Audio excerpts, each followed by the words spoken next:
नमस्कार दोस्तों, ढोल में पोल चैनल में आप सब मित्रों का हार्दिक स्वागत करता हूं। दोस्तों, आपने रामायण के माध्यम से, रामलीला देखने के माध्यम से और तमाम रामचरितमानस आदि पढ़ने से आपने ये तो जाना है कि लक्ष्मण जी ने शूर्पणखा के नाक कान काटे थे। दोस्तों, शूर्पणखा जो रावण की बहन थी, शूर्पणखा के नाक कान काटे थे। और किस बात पर काटे थे कि वो जो है राम से भी कहती थी और लक्ष्मण से भी कहती थी कि मेरे साथ शादी कर लो, आप बहुत सुंदर हैं। तो दोस्तों जो है, पहले तो उनको भरमाया है शूर्पणखा को दोनों ने। राम ने कहा कि मेरी तो शादी हो चुकी है, ये बैठी हुई हैं मेरी सीता जी, लेकिन लक्ष्मण जी जो है अभी अविवाहित हैं, बहुत सुंदर हैं, वो राजकुमार हैं, तो मुनि के पास जाओ और उनसे अपनी जो है प्रण निवेदन कीजिए। तो वो जाती है तो लक्ष्मण जी फिर कहते हैं मैं तो उनका दास हूँ, मैं तो उनके साथ आया हुआ हूँ और वो ही राजा हैं अयोध्या के, उन्हीं से ही आप जो है जाई के बात कीजिए। फिर वो राम के पास जाती है, राम फिर लक्ष्मण के पास भेज देते हैं और फिर ये लिखते हैं कि वो सीता पर जो है खाने के लिए झपट पड़ी। बताया जाता है इन जनजातियों को कहा जाता है, आदिवासियों को कहा जाता है इसमें रामायण में आदि में ग्रंथों में कि ये राक्षस जो है मनुष्यों को खा जाते थे, यानी आदमखोर हुआ करते थे। दोस्तों, ऐसी कहानी तो सीता जी पर झपटी है और तुरंत जो है फिर राम ने इशारा किया है और लक्ष्मण जी ने उसके नाक कान काट डाले। तो दोस्तों, ये तो प्रसंग आपने और हमने सबने सुना है, लेकिन ये एक और स्त्री थी जिसका कि उसका भी यही दोष था। वो जंगल की बेचारी रह रही थी किसी गुफा में और वहाँ ये पहुँचते हैं राम लक्ष्मण जो है सीता को खोजते हुए। अरण्यकांड की बात है ये। तो वो निकल के आती है और उनको देख करके एकदम प्रणय निवेदन करती है कि आप तो बहुत सुंदर हैं, मेरे साथ शादी कर। दोस्तों, ऐसा नहीं होता है अचानक हम कहीं जाएं और कोई, हम भले ही कितने ही पैसे वाले हैं, कितनी सुंदर हैं, कितनी बलवान हैं, कोई लड़की या कोई औरत जो है हमसे अचानक ही नहीं कहने लग जाएगी कि आप तो बहुत सुंदर हैं, हमसे शादी कर लो। वो भी एक अपरिचित बेचारी आदिवासी जनजाति, उसकी कहाँ हिम्मत पड़ेगी, वो तो देख के डर जाएगी और छुप जाते हैं। आज भी आदिवासी जहाँ रहते हैं वहाँ छुप जाते हैं, वो डरते हैं हम लोगों से। तो दोस्तों, इस प्रकार जो है उसने भी प्रणय निवेदन किया है, तो उसके भी फिर श्री लक्ष्मण जी ने नाक कान और स्तन भी काट डाले हैं। दोस्तों, ये जो है वर्णन वाल्मीकि रामायण में मिलता है, जो कि आप लोगों ने आज तक नहीं पढ़ा है। दोस्तों, आज मैं इसी प्रसंग को आपके सामने वाल्मीकि रामायण से रखता हूँ। दोस्तों, थोड़ा पीछे चलना पड़ेगा, उसमें जो है जटायु को देखते हैं तो जटायु बताता है कि इस तरह से रावण जो हर के ले गया है और वो जब मैंने उसका सामना किया, उसको प्रतिरोध किया, तो मेरे ये हालत बना के छोड़ गया है। तो उस पर इतना सुन करके उसके शरीर पर अपना हाथ फेरते हैं और मंद मंद मुस्कुराते हैं राम जी कि इस पक्षी को ऐसा ज्ञान है। फिर जटायु प्राणों को छोड़कर पृथ्वी पर गिर पड़ा। राम जी ने उसका बड़ा शोक किया और वे भैया के समान रोने लगे। फिर उन्होंने लक्ष्मण जी से लकड़ियाँ मंगाकर उसकी दाह क्रिया की। फिर लक्ष्मण सहित दुखपूर्वक स्नान किया और वहाँ वन में उन्होंने एक मृग मारकर उसके मांस के टुकड़े को आसपास हरी घास पर अलग अलग अनेक भांत फैलाया और बोले कि हे पक्षियों, तुम इस मांस का भोजन करो जिससे यह पक्षराज तृप्त हो। यह कहकर राम जी पक्षराज से बोले कि जटायु, आज सब लोक के देखते देखते तुम मेरा सा रूप धरकर मेरे लोक को जाओ। इस तरह से उसका अंतिम संस्कार किया है। दोस्तों, इस अध्यात्म रामायण में, ये अध्यात्म रामायण से मैंने आपके समक्ष रखा। ये अरण्यकांड सर्ग 8 पृष्ठ 116 है। दोस्तों, ये बहुत पुरानी पुस्तक है अध्यात्म रामायण। दोस्तों, इसमें जो है लिखा हुआ है कि वो उन्होंने जो है मृग को मारा है और मृग के मांस के टुकड़े को आसपास बिछा दिया है और फिर उसको जो है उसका वो इस तरह से किया। अब वाल्मीकि रामायण में आ जाते हैं। तो दोस्तों, ये प्रसंग वाल्मीकि रामायण में भी है।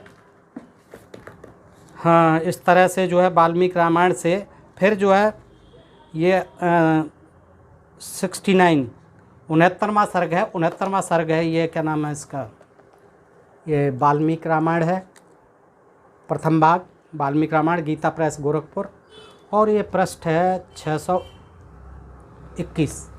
तो दोस्तों, इस पर ये प्रसंग है। इसमें लिखते हैं कि लक्ष्मण का अयोमुखी को दंड देना। अब देखिए, दंड किसको दिया जाता है? दंड दिया जाता है किसी अपराधी को जो अपराध करता है, और ख़ास तौर से दंड उसको दिया जाता है जो अपने लिए, राजाओं के लिए कोई, अब लक्ष्मण के लिए क्या अपराध किया था कि लक्ष्मण जो है उसको क्या अधिकार था, वनवासी थे, किसी को दंड देने का, वो भी एक स्त्री को। और फिर दंड भी देखिए कितना जो है क्रूर रूप से, हिंसक रूप से, कि उसके स्तन तक काट लिए, नाक कान काट लिए। तो ये कौन सी वीरता है, कौन सी प्रभुता है, और दोस्तों ये कौन सी मानवता है, कौन सी ये जो है दैवत्व है, जिसके कारण जो है इनको जो है देवता माना जाता है। और ये देवता जो है ऐसे कृत्य करते हैं कि हाँ, स्त्रियों का सम्मान करना लिखा हुआ है, सब जगह सम्मान किया जाता है। और बाई चांस कोई स्त्री या प्रण निवेदन कर भी दे, हमारी सुंदरता पर मोहित होकर के, हमारे पैसे पर मोहित होकर के, हमारी ताकत पर मोहित होकर के, तो क्या हमारा ये फ़र्ज़ बनता है कि हम जो है उसके स्तन काट लें, नाक कान काट लें? इससे तो बेटर है, आपको अगर हिंसा ही करनी है तो मार दो उसको जान से। उसको ज़िंदगी भर के लिए कुरूप बना के और दुखी करके क्यों छोड़ते हो? तो दोस्तों ये प्रसंग है, इसमें देखा है आपने, नहीं पढ़ा है, मैं आपके समक्ष रखता हूँ और आपसे अनुरोध करता हूँ कि इस वीडियो को आप पूरा देखें, तभी समझ में आएगा दोस्तों। कि इस प्रकार जटायु के लिए जलांजलि दान करके वे दोनों रघुवंशी बंधु उस समय वहाँ से प्रस्थित हुए और वन में सीता की खोज करते हुए पश्चिम दिशा नैऋत्य कोण की ओर गए। धनुष बाण और खड्ग धारण किए वे दोनों इच्छाकवंशी वीर उस दक्षिण पश्चिम दिशा की ओर बढ़ते हुए एक ऐसे मार्ग पर जा पहुँचे जिस पर लोगों का आना जाना नहीं होता था, यानी निर्जन और सुनसान मार्ग में पहुँचते हैं। ये दोस्तों अरण्यकांड है। वह मार्ग बहुत से वृक्षों, जंगल में तो वृक्ष ही होंगे, झाड़ियाँ होंगी, और लता बेलों द्वारा सब ओर से घिरा हुआ था। वह बहुत ही दुर्गम, गहन और देखने में भयंकर था। वो मार्ग जो है उसे वेगपूर्वक लांघकर वे दोनों महाबली राजकुमार दक्षिण दिशा का आश्रय ले उस अत्यंत भयानक और विशाल वन से आगे निकल गए। तदनंतर जन स्थान से 3 कोस दूर जाकर, जन स्थान कहते थे जहाँ जनजातियाँ, ये आदिवासी निवास करते थे, जंगल जन स्थान कहलाता था। जन स्थान से 3 कोस दूर जाकर वे महाबली श्री राम और लक्ष्मण क्रौंचारण्य नाम से प्रसिद्ध गहन वन के भीतर गए। क्रौंचारण्य नाम का वन था, उसमें पहुंच गए। वह वन अनेक मेघों के समूह की भांति श्याम प्रतीत होता था। अब देखिए, वन श्याम प्रतीत होता था, हरियाली होती है वनों में, वो उनको काला दिखाई देता था। विविध रंग के सुंदर फूलों से सुशोभित होने के कारण वह सब ओर से हर्षोत्फुल्ल सा जान पड़ता था। उसके भीतर बहुत से पशु पक्षी निवास करते थे। सीता का पता लगाने की इच्छा से वे दोनों उस वन में उनकी खोज करने लगे। सीता की खोज कर रहे हैं। जहाँ तहाँ थक जाने पर वे विश्राम के लिए ठहर जाते थे। विदेह नंदिनी के अपहरण से उन्हें बड़ा दुख हो रहा था। तत्पश्चात वे दोनों भाई 3 कोस पूर्व जाकर क्रौंचारण्य को पार करके मतंग मुनि के आश्रम के पास गए। अब उसको क्रौंचारण्य को पार कर गए और मतंग मुनि के आश्रम पर पहुंच जाते हैं। तो वहाँ वह वन बड़ा भयंकर था। उसमें बहुत से भयानक पशु और पक्षी निवास करते थे। अनेक प्रकार के वृक्षों से व्याप्त हुआ सारा वन गहन वृक्षावलियों से भरा था। वहाँ पहुंचकर उन दशरथ राजकुमारों ने वहाँ के पर्वत पर एक गुफा देखी जो पाताल के समान गहरी थी। ऐसी गुफा देखी। वह सदा अंधकार से आवृत रहती थी, उसमें अंधकार रहता था। आसाद्य चर नरव्यग्रो दर्यास्तस्या विदूरतः ददर्शं मृत्युमिहारूपां राक्षसीं विकृताननानम। उसके समीप जाकर उन दोनों नरश्रेष्ठ वीरों ने एक विशालकाय राक्षसी देखी जिसका मुख बड़ा विकराल था। अब प्रकृति ने जिसका जैसा मुख बनाया है वैसा ही होगा। किसी का सुंदर होता है तो किसी का थोड़ा कुरूप हो सकता है, लेकिन उसके लिए तो वही सुंदर है। तो उसका मुख बड़ा विकराल था। वह छोटे छोटे जंतुओं को भय देने वाली तथा देखने में बड़ी भयंकर थी। पहली बार देख रहे हैं और वो जंतुओं को भय देने वाली थी। उसकी सूरत देखकर घृणा होती थी। भाई आपको क्या लेना देना, आप निकल जाते, वो तो जैसी थी। हम क्या किसी की कुरूपता को स्वरूपता को वहाँ निरीक्षण परीक्षण थोड़ी करने फिर रहे हैं। सीता जी का पता लगा रहे हैं तो सीता जी का पता लगाइए। तो वह सूरत देखकर घृणा होती थी। बताइए, किसी ईश्वर ने, प्रकृति ने जिसको जैसा बनाया उससे हम घृणा क्यों करें? उसको रामचंद्र जी, लक्ष्मण जी को घृणा होती थी। उसके लंबे पेट, अब पेट भी देख लिया। तीखी डाढ़ें, अब डाढ़ों का क्या मतलब है, डाढ़ तो मुंह के अंदर रहती हैं। तीखी डाढ़ें और कठोर त्वचा थी, त्वचा भी देख ली। अब जंगल के लोग हैं, उनकी मुलायम त्वचा कहाँ होगी, वो कहाँ फेयर लवली लगाते हैं। उनकी तो धूप में तपते हैं बेचारे, जंगल में जाड़े में मरते हैं, बरसात सहते हैं, तो त्वचा तो कठोर होनी है। वह बड़ी विकराल दिखाई देती। ब्यूटी पार्लर तो थे नहीं वहाँ कि सुंदरता दिखाई देती, उसकी रूप ही दिखाई देगी। वो तो बेचारी जैसी ईश्वर ने बनाई थी, जनजाति थी, आदिवासी थी। अब उसको राक्षसी कह दिया। वो देखने में क्रूप लगती थी, देखने में घृणास्पद थी, वो जंतुओं को बहुत सताती थी, भयानक पशुओं को भी पकड़ कर खा जाती थी। देखिए, भयानक पशुओं को भी पकड़ कर खा जाती थी। और आपने भी तो हिरण मार मार के खाए थे, आप नहीं खाते थे। आप क्यों मारने गए थे? आपने अभी अध्यात्म रामायण में देखा, इसमें भी दिया हुआ है, इसमें अर्थ जो अलग कर दिया गया है, फल दिखा दिए हैं। मृग का मतलब फल, आरोही का, रोही का मतलब रोही, मांस का मतलब रोही का गूदा दिखा दिया है वाल्मीकि रामायण में। तो आप भी तो खाते थे। अब आदिवासी लोग क्या खाएंगे? मांस पशु पक्षी नहीं खाएंगे तो क्या खाएंगे? पहले अन्न तो होता नहीं था, सबको ही खाता था। तो ये कहते हैं भयानक पशुओं को भी पकड़ कर खा जाती थी। उसका आकार विकट था, वो अकेली थोड़ी खा जाती थी, सभी लोग खाते थे।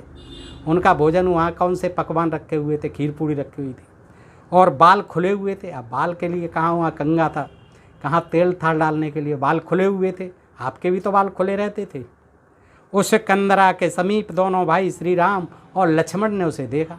ठीक है, वह राक्षसी उन दोनों वीरों के पास आई। सा समासाद्य तौ वीरो ब्रजंतम भ्रातुर्गतः एवं रस्या वहे कृत्वा समालंबतम लक्ष्मण। 14वां श्लोक। वह राक्षसी उन दोनों वीरों के पास आई और अपने भाई के आगे आगे चलते हुए लक्ष्मण की ओर देखकर बोली, आओ हम दोनों रमण करें। देखिए, ऐसी हिम्मत कोई नहीं कर सकती, वो भी आदिवासी जनजाति लोग। उनमें बेचारों में कहाँ इतनी हिम्मत होती है। आजकल की पढ़ी लिखी वीरांगनाएं भी नहीं ऐसा कर पाती हैं कि कोई जा रहा हो और उसके हाथ पकड़ के कहें आओ प्यार करें, रमण करें। ऐसा कुछ नहीं होता। लेकिन ये वाल्मीकि जी की कह लो कल्पना है। तो आओ हम दोनों रमण करें, उनका हाथ पकड़ लिया और कहती आओ हम रमण करें। अरे भाई साथ में है, ऐसे कैसे कह देगी? ऐसा कहकर उसने लक्ष्मण का हाथ पकड़ लिया। इतना ही नहीं, उसने सुमित्रा कुमार को अपनी भुजाओं में कस लिया। देखिए हिम्मत, देखिए, कस लिया और इस प्रकार कहा, मेरा नाम अयोमुखी है, मैं तुम्हें भार्या रूप से मिल गई तो समझ लो बहुत बड़ा लाभ हुआ और तुम मेरे प्यारे पति हो। आप कल्पना कीजिए, ऐसा हो सकता है? आपको लगता है कि ये सही हुआ है कि आप जो है बहुत सुंदर हो, मैं आपको भार्या रूप से मिल गई और समझ लो बहुत बड़ा लाभ हुआ आपको और तुम मेरे प्यारे पति हो। लेना एक देना दो, ऐसे ही कहने लग गई कि मेरे प्यारे पति हो। नाथ प्रवर्त दुर्गेशु नदीनां पुलेन सूच और आयुष्यमिदं वीरम त्वं मया सह रंसस्ये। 16वां श्लोक है। प्राणनाथ वीर, यदि दीर्घकाल तक स्थिर रहने वाली आयु पाकर तुम पर्वत की दुर्गम कंदराओं में तथा नदियों के तटों पर मेरे साथ रमण करोगे। जंगल में रमण ऐसी होंगे कंदराओं में, और नदियों के तटों पर ही रमण हो सकता है। वहाँ कोई 5 स्टार होटल तो है नहीं। तो वो कहती है कि यह दीर्घकाल तक स्थिर रहने वाली आयु पाकर तुम पर्वत की दुर्गम कंदराओं में तथा नदियों के तटों पर मेरे साथ रमण करोगे। राक्षसी के ऐसा कहने पर, अब ये कह भी रही है, मान लो बेचारी, तो इसमें क्या बुराई कर रही थी, क्या अपराध कर रही थी आपके साथ? मान लो ठीक है, वो कह रही थी आपसे। तो राक्षसी के ऐसा कहने पर शत्रुसूदन लक्ष्मण क्रोध से जल उठे। आ गया क्रोध, मनमना उठे, क्रोध से तमतमा उठे। उन्होंने तलवार निकाल कर उसके कान, नाक और स्तन काट डाले। अब बताइए, इतना सा अपराध था उसका, और इतने से अपराध पर कि आप जो है रमण करेंगे, चलिए मेरे साथ शादी कर लीजिए या मुझे अपने साथ रख लीजिए, भार्या मान लीजिए, तो उसको इतना बड़ा अपराध, इतना बड़ा तो नहीं था। ये कैसा लक्ष्मण जी का कृत्य था कि तुरंत तलवार निकालते हैं और उसके कान, नाक और स्तन काट। अरे भाई, सीधे मार ही देते। आपको हिंसा करने का ज़्यादा शौक था तो उसके नाक, कान और स्तन काट लिए। उसका तो कोई था भी नहीं, बेचारी जंगल में रह रही थी, आदिवासी महिला थी, जनजाति महिला थी। नाक और कान के कर्णना से निकृते चो तो विस्वरम बिन नाद सा यथागतम प्रदुद्राव राक्षसी घोर दर्शना। 18वां श्लोक। नाक और कान के कट जाने पर वह भयंकर राक्षसी जोर जोर से चिल्लाने लगी और जहाँ से आई थी उधर ही भाग गई। कान कटे हुए लेके, नाक कटी हुई लेके, स्तन कटे हुए लेके बेचारी भाग गई। और भागती नहीं तो क्या करती? तो दोस्तों इस तरह से ये बड़ा रोचक प्रसंग इसमें मिलता है अरण्यकांड में। आपने देखा दोस्तों, ये जो है 69वां सर्ग था दोस्तों, पृष्ठ 621-622 पर था।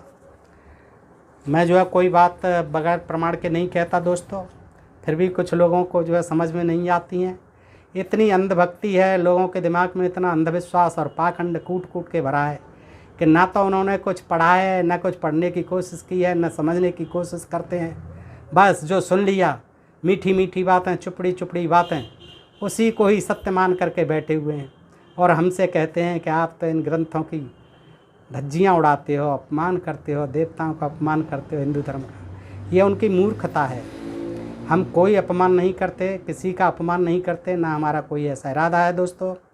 हम तो वही बात जो इन ग्रंथों में लिखी हुई हैं, पता नहीं वो क्यों लिखी हैं, जिनसे इन देवताओं का अपमान होता है, इस धर्म का अपमान होता है, हिंदू धर्म का अपमान होता है। और इन सारे कल आपने देखा था कि शंकर जी को शंकराचार्य का शिष्य बना दिया, भैरवनाथ को, और हनुमान को बाल शर्मा बना दिया और उसको भी शंकराचार्य का शिष्य बना दिया। हनुमान की पूंछ से जो सूर्य मुंह में था 1 साल तक लड़ाई होती रही, रावण पूंछ पकड़ के लटका रहा। तो दोस्तों ये चीज़ें लिखी हुई हैं और हम पढ़ के सुना रहे हैं, आपको बता रहे हैं, क्योंकि आपने सुनी नहीं है, पढ़ी नहीं है। और ये इससे ज्ञात होता है कि इन लोगों ने, जो लेखक हैं, इन्होंने जो है व्यास का नाम ले करके तमाम देवी देवताओं को आधार बना करके अपना धंधा जारी रखने के लिए तमाम ये अंट कहानियाँ लिख दी हैं दोस्तों। इससे धर्म का भी अपमान होता है, इससे इन देवी देवताओं का भी अपमान होता है, और इससे जो है इन लेखकों का भी अपमान होता है। व्यास आदि जो थे महान विद्वान थे, वो कभी भी ऐसी बातें नहीं लिख सकते जो इन देवों के विरुद्ध थी। तो दोस्तों इसमें बुराई की कोई बात नहीं है। आप समझिए, सत्य को जानिए। हमारा उद्देश्य यही है कि सत्य को जानिए, और आज समय की क्या आवश्यकता है उसको भी जानिए। आज इन चीज़ों की कोई प्रासंगिकता नहीं है। आज ज़रूरत है शिक्षा की। आगे बढ़िए, वैज्ञानिक देश बनाइए, विज्ञान की शिक्षा लीजिए, और सभी मिलजुल करके, सभी भारतीय बगैर किसी जातिगत भेदभाव के, ऊंच नीच के, छुआछूत के, सब एक हो करके आगे बढ़िए। और देशों को आगे बढ़िए जो तकनीकी में, चीन को देखिए, जापान को देखिए, फ्रांस को देखिए, रूस को देखिए, जर्मनी को देखिए, अमेरिका को देखिए, हॉलैंड, पोलैंड, चेकोस्लोवाकिया, जरा से देश जो है कहाँ पर पहुँच गए, आसमान पर सूर्य तक उड़ान भर रहे हैं, और आप जो है सूर्य को मुख में ही दबाए बैठे हैं। आप जो है आगे बढ़िए ना। आपको भी तो इन चीज़ों को अब नकारना चाहिए कि इन चीज़ों में कुछ रखा नहीं है। तो दोस्तों आज के लिए इतना ही। सुनने के लिए आपका बहुत बहुत साधुवाद, हृदय से आभार। अपने प्रिय चैनल ढोल में पोल को सब्सक्राइब करते रहें। नमस्कार, जय हिंद, जय भारत दोस्तों।